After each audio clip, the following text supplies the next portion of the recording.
പ്രിയപ്പെട്ട കൂട്ടുകാരെ, റിട്ടയർമെൻറ്റ് ലൈഫിലേക്ക് എല്ലാവർക്കും സ്വാഗതം. ഇന്ന് നമ്മൾ ഒരു കഥ വായിക്കുകയാണ്. ഒരു ഗുരുവായൂർ ക്ഷേത്ര പശ്ചാത്തലത്തിലുള്ള ഒരു കഥയാണ് വായിക്കുന്നത്.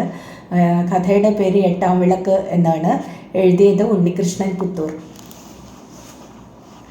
ക്ഷേത്രത്തിൽ ഉത്സവാഘോഷം തിരുതകൃതിയായി നടന്നുകൊണ്ടിരിക്കുന്നു. പത്തായപ്പുരയിൽ സദ്യയ്ക്ക് ഇലവയ്ക്കാനുള്ള പുറപ്പാടാണ്. അതിൻ്റെ ആരവം പ്രദക്ഷിണ വരിയിലൂടെ പോകുന്നവർക്ക് വളരെ വ്യക്തമായി കേൾക്കാം. 100 പറ ചിനങ്ങാടൻ പഴയരി വെച്ചുകൊണ്ടുള്ള പൊടി പൊടിച്ച സദ്യയാണത്രേ. പുറത്തേക്ക് മാത്രമാണിത്, അകത്ത് അതിലുമധികം ഉണ്ടെന്നാണ് പറഞ്ഞു കേൾക്കുന്നത്.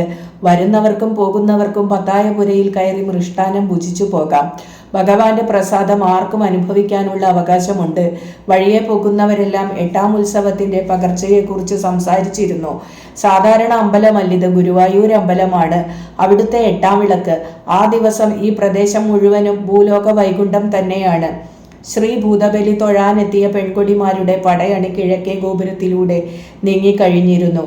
വാതിൽ മാടത്തിന് ഇരുപുറത്തും താരുണ്യവതികളായ സ്ത്രീകളുടെ തള്ളിക്കയറ്റമാണ്.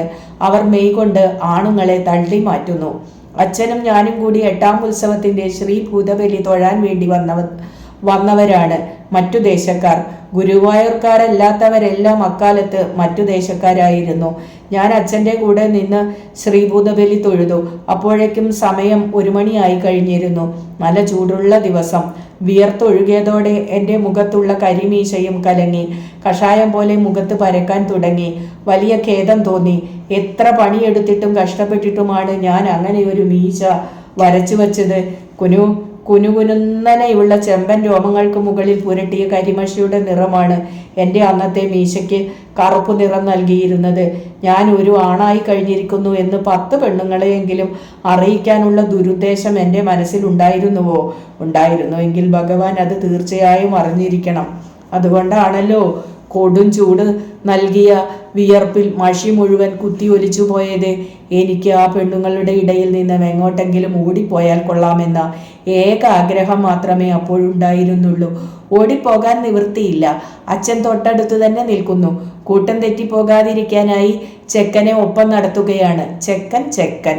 പെണ്ണുങ്ങൾ കേൾക്കെയുള്ള അച്ഛൻ്റെ വിളി അപ്പോൾ എൻ്റെ തൊലി ഉരുവുന്നത് പോലെ തോന്നാറുണ്ട്. നിവൃത്തിയില്ല. എന്തെങ്കിലും അങ്ങോട്ട് കയറി പറഞ്ഞാൽ ചെകിട്ടത്ത് അടി കിട്ടും. മുതിരക്കൂട്ടാനും കഞ്ഞിയും ആര് ചെന്നാലും വയർ നിറച്ച് കഴിച്ചു പോരാം. സദ്യ നടക്കുന്നത് വടക്കേ ഊട്ടുപുരയിലാണ്. നീ വേഗം വാടാ ചക്ക.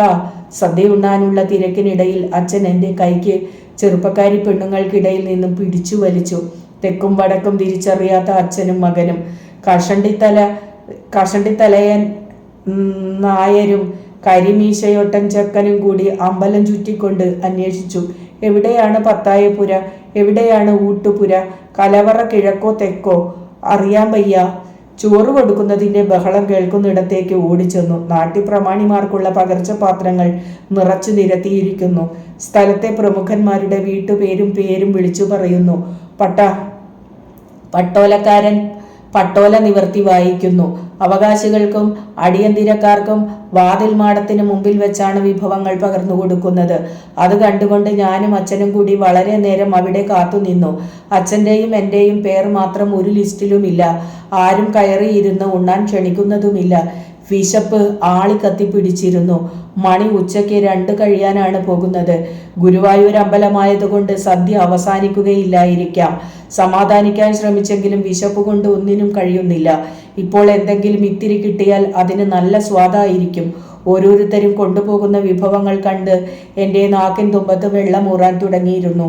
ഉത്സവ ശിവേലിക്ക് മുമ്പിൽ ഉയർത്തിപ്പിടിക്കുന്ന കൊടിപിടിയന്മാരായ പിള്ളേരുടെ കൂടെ നിൽക്കാൻ ഞാൻ ഒരു ശ്രമം നടത്തി നോക്കി. ഏറ്റവും പിന്നിൽ പോയി നിന്നുവെങ്കിലും കാലേ കൂട്ടിയുള്ള ലിസ്റ്റിൽ ഉൾപ്പെടാത്തത് കൊണ്ട് അടിയന്തിരക്കാരുടെ പട്ടികയിലും പെടാതെ പോയി. ഭിക്ഷക്കാരുടെ കൂട്ടത്തിൽ പോയിരുന്നാൽ എനിക്കും അച്ഛനും നേരത്തെ ചോറ് കിട്ടുമായിരുന്നേനെ. അച്ഛനെയും ഉത്സവത്തിന് തൊഴാൻ വന്ന ഒരു വഴിപോക്കൻ എന്നുള്ള നിലയ്ക്കല്ലാതെ മാന്യന്മാരുടെ പട്ടികയിൽ പെടുത്തുവാൻ അന്നത്തെ ഭാരവാഹികൾ തയ്യാറായില്ല. കാളൻ, ഓലൻ, എരിശ്ശേരി, വറുത്തുപ്പേരി, മോര്, ഉപ്പിലിട്ടത്, പഴം, പായസം, ചെമ്പുപാത്രങ്ങളും പിച്ചള അടുക്കുകളും ഉയർത്തിപ്പിടിച്ച കരുത്തുള്ള കൈകളുടെ ഉടമകൾ കലവറക്കാരോട് കണക്കു പറഞ്ഞു വാങ്ങിക്കൊണ്ടിരുന്നു. എനിക്ക് 2 പഴം വേണം, ഇത്തിരി വറുത്തുപേരിയും. ഞാൻ ആൾക്കൂട്ടത്തിൽ ചെന്ന് കൈപൊക്കി കാണിച്ചു. ചോരക്കണ്ണനായ പൂണൂലിട്ട ഒരു തടിമാടൻ എന്നെ ഉറ്റുനോക്കിക്കൊണ്ട് പുലമ്പി. പോ അവിടെ ഒന്നും, തെണ്ടിച്ചക്കന്മാർക്ക് പഴം കൊടുക്കുന്നത് ഇവിടെയല്ല, പടിഞ്ഞാറേ കുളപ്പുരക്കടവിലാണ്. എൻ്റെ മുഖത്ത് മുഷ്ടി ചുരുട്ടി ഇടിക്കുകയാണെങ്കിൽ പോലും അത്രയും വേദന തോന്നുകയില്ലായിരുന്നു. ഞാൻ അവഹേളിക്കപ്പെട്ടിരിക്കുന്നു. ദേവാലയത്തിനകത്ത് വെച്ച്. ഇത് പരിശുദ്ധമായൊരു ദേവാലയം എന്നാണല്ലോ പറഞ്ഞു കേട്ടിരുന്നത്. ഇവിടെ എന്തു പറ്റി? ഇനി എനിക്ക് ഇവിടെ നിന്നും ഒന്നും അനുഭവിക്കണമെന്നില്ല. എൻ്റെ വയറും മനസ്സും ഒരേപോലെ കത്തി ആളിപ്പടരുന്നു. ഇനി അവിടെ നിന്നും ഒരു പിടി ചോറ് വാങ്ങി ഉണ്ണുന്നതിലും ഭേദം എച്ചിൽ തൊട്ടിയിൽ നിന്നും എന്തെങ്കിലും വാരി വിഴുങ്ങുകയാവും. ഞാൻ നന്നേ ചെറിയ കുട്ടിയല്ല. എനിക്ക് 10-15 വയസ്സ് പ്രായമുണ്ട്. എൻ്റെ അഭിമാനം വ്രണപ്പെട്ടു കഴിഞ്ഞിരിക്കുന്നു. ഞാൻ ഇതിന് ഇന്നല്ലെങ്കിൽ നാളെ ഇതിൻ്റെ ഭാരവാഹികളോട് പ്രതികാരം ചെയ്യും. എന്നിലെ ക്ഷതം തട്ടിയ ബാലന്റെ മനസ്സ് തീവ്രതരമായ വേദനയാൽ തെല്ലുനേരത്തേക്ക് കല്ലിച്ചുപോയി. പഴുത്ത വ്രണത്തിൽ മുളക് അരച്ചു പുരട്ടിയതുപോലെയുള്ള നൊമ്പരത്തോടെ ഞാൻ എൻ്റെ അച്ഛൻ സദ്യക്കായി കാത്തു നിൽക്കുന്ന സ്ഥലത്തേക്ക് തിരിച്ചു ചെന്നു.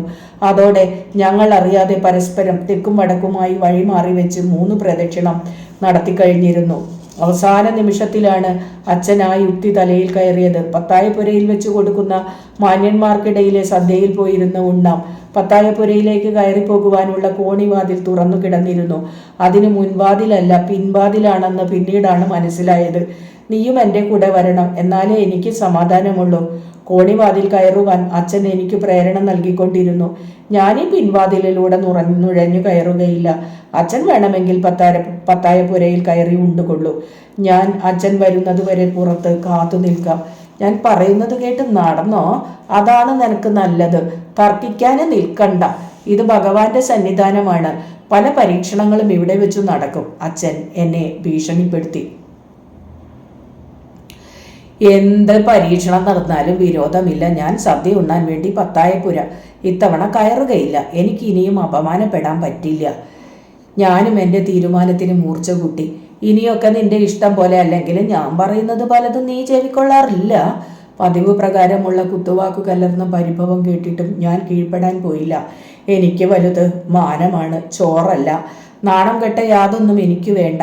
അത് പ്രസാദമാണെങ്കിൽ പോലും ഞാൻ ഈ പത്തായപ്പുരയിൽ കയറിയിരിക്കുന്നു. ഉണ്ണാൻ അർഹമാകുന്ന കാലത്ത് ഉണ്ടാൽ മതി.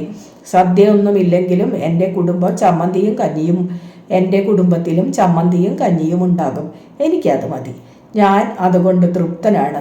ഒട്ടും വിട്ടുകൊടുക്കാത്ത മനോഭാവം കണ്ടപ്പോൾ അച്ഛൻ പല തർക്കങ്ങളും ഉന്നയിക്കാൻ തുടങ്ങി. മാലോകർ കേൾക്കത്തക്ക വിധം. അച്ഛൻ്റെയും മകൻ്റെയും ആ പ്രഭാഷണ ശൈലിയിലെ വൈരുദ്ധ്യം പലരും ശ്രദ്ധിക്കാനിടയായി. കൂട്ടത്തിൽ ആ തടിമാടൻ ചൊക്കരക്കണ്ണനും എല്ലാം ശ്രദ്ധിച്ചു കേട്ടു നിന്നിരുന്നു. ആ ചൊക്കരക്കണ്ണൻ്റെ മലിനമുഖം കാണാതിരിക്കാൻ വേണ്ടി ഞാൻ എൻ്റെ മുഖം തിരിച്ചു പിടിച്ചു. അപ്പോൾ ആ വഴിയെ ശ്രീഭൂതബലി തൊഴുത് വിയർത്തൊലിച്ചു പോകുന്ന പെൺകൊടിമാർ എന്നെ നോക്കി ചിരിക്കുന്നത് പോലെ തോന്നി.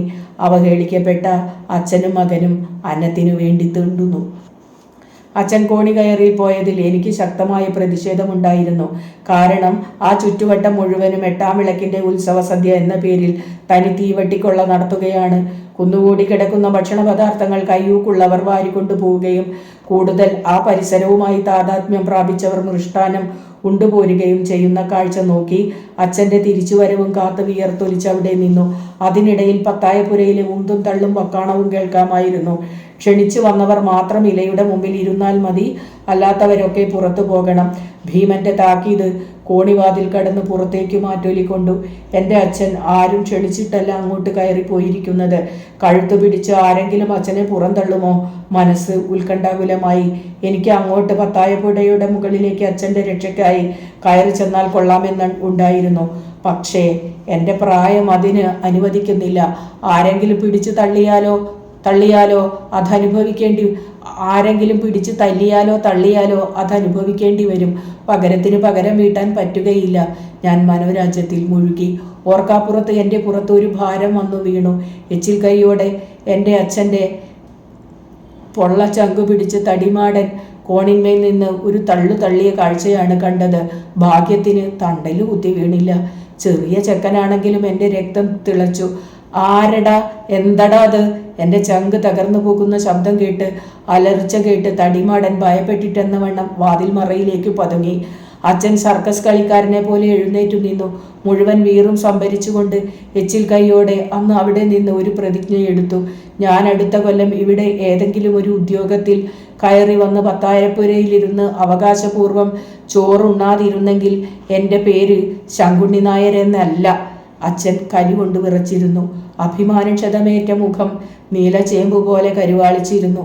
നാണം കെട്ട ഏർപ്പാടിന് പോകരുതെന്ന് ഞാൻ അച്ഛനോട് പല തവണ പറഞ്ഞു നോക്കിയതാണ്. ഇപ്പോൾ എങ്ങനെ ഇരിക്കുന്നു മകൻ്റെ പ്രവചനങ്ങൾ? അച്ഛൻ്റെ വാക്കിനാണോ മകൻ്റെ വാക്കിനാണോ കൂടുതൽ ശക്തി? ഞാൻ അച്ഛൻ കേൾക്കെ തന്നെ ചോദിച്ചു. നീ തർക്കുത്തരം പറഞ്ഞോ? നിന്നെയും കൂട്ടി പടിയിറങ്ങിയപ്പോഴേ ഞാൻ കരുതിയിട്ടുണ്ട് ഏതെങ്കിലും ഒന്നിന് തല്ലു കിട്ടുമെന്ന്. എനിക്കത് ഇത്തവണ ഒത്തു. അടുത്തത് നിനക്കാണ്. അച്ഛൻ തനിക്ക് ഏർപ്പെട്ട ജാള്യതയാൽ മകനെ ശപിച്ചു. വർഷങ്ങൾ ഒരുപാടെണ്ണം കഴിഞ്ഞു പോയി സഖാവേ. ഈ 8-ാം വിളക്കിൻ്റെ മുഴുവൻ കലവറയുടെയും ചുമതല വഹിക്കുന്ന കൈകാര്യകർത്താവെന്ന നിലയിൽ അച്ഛൻ പലവട്ടം പത്തായപ്പുര കൈകാര്യം ചെയ്തു. പിന്നെ സദ്യയുടെ മേൽനോട്ടം വിധി വൈപരീത്യത്താൽ മകനിലേക്ക് വന്നു ചേർന്നു. മകൻ ഒഴിഞ്ഞുമാറി. 8-ാം വിളക്കിൻ്റെ സദ്യയുടെ വട്ടം സാധുക്കൾക്കുള്ളതാണ്. അത് ദേവസ്വം ബ്രഹ്മസ്വം പ്രവൃത്തിക്കാർക്കും അവരുടെ മക്കൾക്കും മക്കളുടെ മക്കൾക്കും ഭാര്യ വീട്ടുകാർക്കും സ്വന്തം ബന്ധുക്കൾക്കും അമ്പലവാസി വൃന്ദത്തിനും കട്ടുപൂജിക്കാനുള്ള ഒരേർപ്പാടല്ല. അതിൻ്റെ ചുമതല ഏതെങ്കിലും സത്യസന്ധനായ ഒരു ഉദ്യോഗസ്ഥനെ ഏൽപ്പിക്കണം. ഞാൻ സത്യസന്ധനല്ല. കാരണം എൻ്റെ ചെറുപ്പക്കാരിയായ ഭാര്യ ചോറും ചെമ്പുമായി വാതിൽ മാടത്തിൽ കാത്തു നിൽക്കുമ്പോൾ ഞാൻ അതിൽ അറിയാതെ അളവിലും കൂടുതൽ ചോറ് കുത്തി നിറച്ചുവെന്ന് വരാം. എൻ്റെ മക്കളെ കണ്ടാൽ ഞാൻ ചിലപ്പോൾ 4 കൈയിൽ പായസമോ 2 കൈയിൽ കുറുക്കുകാളനോ കൂടുതൽ എടുത്തു കൊടുത്തുവെന്നും വരാം. അങ്ങനെയുള്ളവർ ഈ പണിക്ക് കൊള്ളുകയില്ല. ഞാൻ എൻ്റെ ബലഹീനത ഊട്ടുപുരസ്വാമി കേൾക്കെ വ്യക്തമായി പറഞ്ഞു. സൂപ്രണ്ടിനോടും മാനേജരോടും ഞാൻ തന്നെ പറഞ്ഞു നോക്കി. അവർക്ക് എന്നെ ചുമതലയിൽ നിന്നും ഒഴിവാക്കാൻ പ്രയാസമായിരുന്നു. നിങ്ങളൊരു പൊട്ടനാണ്. ഇപ്പോൾ നിങ്ങൾ ഈ സ്ഥാപനത്തിലെ ഒരു തലമുതിർന്ന ഉദ്യോഗസ്ഥനാണ്. ഇപ്പോൾ ചെമ്പു നിറച്ചു കൊണ്ടുപോയിക്കൊള്ളൂ. ഇതൊന്നും ഇത് എന്നും തരായെന്ന് വരില്ല. ഊട്ടുപുര ദേഹണ്ടക്കാരൻ പിച്ചുമണി അയ്യർ എൻ്റെ ചെകിട്ടിൽ വന്ന് സ്വകാര്യം പറഞ്ഞു. വേണ്ട സ്വാമി, എനിക്ക് പകർച്ച ആവശ്യമില്ല. ഞാൻ അധ്വാനിക്കുന്നുണ്ട്. പെൻഷൻ പറ്റിയാലും എനിക്ക് ഈ ആഹാരം മറ്റേതെങ്കിലും വഴിയിലൂടെ ഭഗവാൻ തരുമെന്നാണ് എൻ്റെ വിശ്വാസം. കട്ടു തിന്നുന്ന ഒരേർപ്പാടിലും എന്നെ കരുവാക്കരുത്. സ്വകാര്യം പറഞ്ഞതിനുള്ള തൻ്റെ ഉയർന്ന ശബ്ദത്തിലുള്ള മറുപടി കേട്ട് പിച്ചുമണി അയ്യർ വിയർപ്പ് തുടച്ചുകൊണ്ട് പറഞ്ഞു. വൈരാഗ്യം ഉണ്ടാകരുത് സാർ. ഭക്ഷണം ആര് വിളിച്ചു തന്നാലും കഴിക്കാവുന്നതാണ്. ആര് വിളിച്ചു തന്നാലും എന്തും കഴിക്കാമെന്ന വിശ്വാസം എനിക്കില്ല. മാനാഭിമാനത്തോടെ മറ്റുള്ളവർ തരുന്നതെന്തോ അത് എത്ര ചെറുതോ വലുതോ ആയിക്കൊള്ളട്ടെ, അതുമാത്രമേ ഞാൻ സ്വീകരിക്കൂ. ശരി, 8-ാം വിളക്കിൻ്റെ ശ്രീഭൂതബലി എഴുന്നള്ളിക്കാറായി. വേഗം പോയി തൊഴുതു വന്നോളൂ. അതുവരെ കലവറയുടെ കാര്യം ഞാൻ നോക്കിക്കൊള്ളാം. സ്വാമി എൻ്റെ ചുമതല ഏറ്റെടുക്കാൻ സന്നദ്ധമായി. ഞാൻ പത്തായപുരയിൽ നിന്നും ഇറങ്ങി നടന്നു. സംഗതി കഴിഞ്ഞിട്ട് ഇപ്പോൾ 20 വർഷമായി. 20 വർഷം അതെത്ര വേഗത്തിൽ ഓടിപ്പോയി കഴിഞ്ഞു.